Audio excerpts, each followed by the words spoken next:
Back at the Indianapolis Motor Speedway, Eddie Cheever just took 4th position from Greg Ray. I'm Bob Jenkins. Up here in the booth with me, 2-time Indy 500 winner Arie Luyendyk and 1983 winner Tom Sneva. 36 laps completed here at the Indy 500. We've had 4 different leaders so far. Buddy Lazier is one of the fastest, if not the fastest car on the racetrack. He now moves up to the 7th position, having just passed Jimmy Vasser. That's one of the guys we had to look for in the beginning, and he's getting blocked a little bit by traffic ahead of him, and we might see Jimmy Vasser repass him again here because he's been held up. Well, there you see the results of the pit stops. Montoya stayed in the lead. Greg Ray lost 3 positions. And Scott Sharp lost a bunch of positions. And well, you saw Jimmy Vasser. He had a run on Lazier and everybody, but he thought better of it getting into 1 and had to back out. Lazier took the position of the car in front of him. And that's Jimmy Kite right there, and Lazier is moving up, as we thought in the beginning of the show. Eddie Cheever would. Now Cheever in 4th, and Lazier in 7th. That was Jimmy Kite that he just passed by. Kite is a lap down, running in the 23rd position. There are 16 cars in the lead lap. Notice on your scoring rundown up in the upper left, the color of the car corresponds with the color in the little box. You can see that Donnie Beechler in 16th position is the last car on the lead lap at the moment. And the thing about this race, Tom, is that it's so clean. We've seen some great racing. We haven't seen any contact, clean starts, clean, just everything. And it's going to be a fast race if it keeps on going like this. Well, so far so good, but there's plenty of action. There's been plenty of close calls out there. Oh, yeah. There's Eddie Cheever in the excited home, coming off corner number 4. Eddie's actually one of the quickest cars in the corner right now. And here he is closing in on the car in front of him. Salazar for position. This is for the 3rd spot. Salazar holds him off for the moment. That last lap, Salazar ran a 2:08.6 and Cheever ran a 2:08.2. So very, very close in terms of speed. Let's see what happens here as they come down the backstretch. Well, Eddie's got a good run. He's got it going, and he's going to get him. And now he has to deal with traffic in front of him. Jason Leffler going into turn 3, right ahead of Eddie Cheever. And so Cheever goes to 3rd, Salazar back to 4th. 4 leaders so far. Greg Ray 26 laps. Montoya has led 11. Robbie McGee led 2, and Jimmy Vasser has led 1 lap of the race. Gordon has, however, closed in on Montoya by about 4 seconds since that last pit stop. Now Greg Ray is closing in on Salazar here, so it looks like the tables are being turned here. Salazar going backwards a little bit. This is the battle for the 4th position. Salazar currently in 4th, being pursued by Greg Ray, the defending champion of the Indy Racing Northern Light Series, who has once again in the year 2000 gotten off to a rather slow start, but he did last year and turned it on at midseason to take the championship.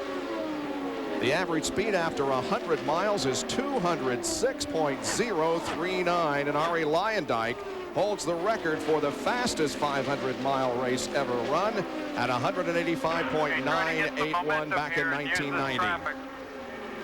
You heard him talk about use the traffic, gain some momentum. That was Greg Ray on the radio. It has fallen back a little bit, but listening to his voice, he feels confident and knows that it's early in the race. No rush. Behind him, however, here is Jeff Ward closing in a little bit, and I think Jeff Ward's going to make a pass on Greg Ray.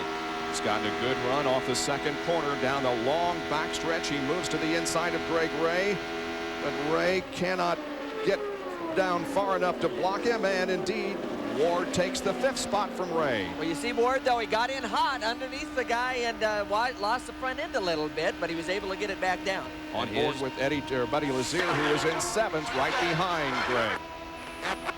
Ray sounds comfortable, but he's getting passed here by Lazier. Just got passed by Jeff Ward, and now it looks like Lazier's knocking on the door. Well, sometimes when they feel real comfortable, they're not going fast enough. Yeah. Yeah, you don't want to be too relaxed. You still got to keep the adrenaline going. Juan Montoya with about a 5.5-second lead over Robbie Gordon. 42 laps completed in the Indy 500. Back after this message and a word from our ABC stations. You're watching the 84th Indianapolis 500 on ABC Sports. Budweiser and the Bud One Airship are proud to provide these spectacular aerial shots to you today, live above the Indianapolis Motor Speedway in cloudy skies, but the rain is gone, thank goodness. Here at the Indianapolis Motor Speedway, Juan Montoya has a 7-second advantage on Robbie Gordon. Third is Eddie Cheever. Now, you won't see this anyplace else, fans. This is the exclusive ABC Innovative Track Map. On the straightaway here, number 9, that is Montoya. You see the interval between himself and number 32, Eddie Gordon, to his second, and then Eddie Cheever back in turn number 3 is in third position. Well, on the racetrack, the good battle is for 8th position.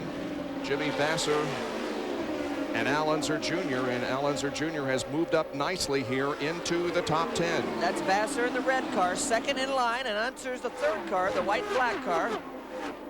Right behind those two guys is Sarah Fisher, and right behind her is Robbie McGee, who's running in 10th place. But well, these guys, this line should have a run on Vasser coming down the front straightaway. 33 to Montoya.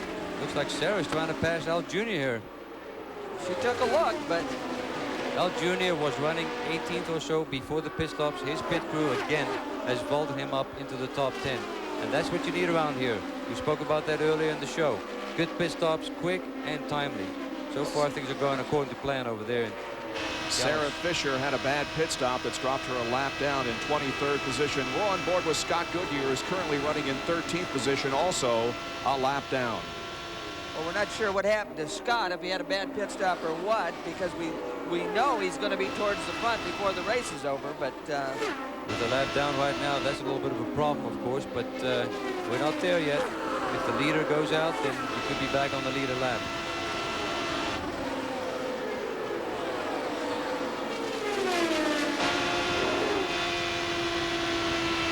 And it looks like Scott Goodyear is not happy with the car. He's not getting back on the throttle really quick.